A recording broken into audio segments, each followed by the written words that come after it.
విష్ణుకి ఏదో కంట్లో పడిందని తెలిసి వరలక్ష్మి అయితే అక్కడ ఉన్న ఐ డ్రాప్స్ తీసుకొని వచ్చి తన కంట్లో వేస్తూ ఉంటుంది. దాంతో విష్ణు అయితే ఒక్కసారిగా లేచి నిలబడి అరుస్తూ ఉంటాడు.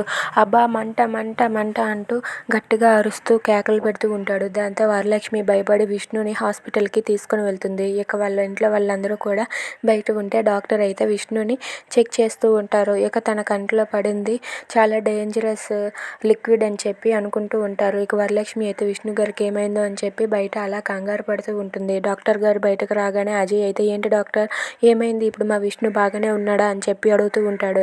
దాంతో అక్కడ ఉన్న డాక్టర్ ఇలా అంటూ ఉంటారు, లేదు మీ విష్ణు గారికి తన కంట్లో ఎవరు ఐ డ్రాప్స్ వేశారు అని చెప్పి అంటూ ఉంటారు. దాంతో వరలక్ష్మి అయితే అవును సార్ నేనే వేశాను, ఐ డ్రాప్స్ కళ్ళు మండుతున్నాయంటే వేశాను, అందుకే ఇలా అయిందని తీసుకువచ్చామని చెప్పి అంటూ ఉంటుంది. దాంతో డాక్టర్ అయితే అవి ఐ డ్రాప్స్ కాదమ్మా పాయిజన్ లిక్విడ్, నువ్వు అవి కంట్లో వేశావు, అతనికి కంటి చూపు పోయింది, ఇక మీద అతను చూడలేడు అని చెప్పి అంటూ ఉంటాడు. అది విని వరలక్ష్మి పిల్లలు ఇంట్లో వాళ్ళందరూ కూడా ఒక్కసారిగా షాక్ అయిపోతారు. ఇక విష్ణు ఇక మీద ఎప్పుడూ కూడా చూడలేడు, తను ఇప్పుడు బ్లైండ్ అయిపోయాడు అని తెలిసి అక్కడ ఉన్న వాళ్ళంతా ఒక్కసారిగా షాక్ అయిపోతారు. ఇక వరలక్ష్మి అయితే ఏడుస్తూ ఉంటుంది.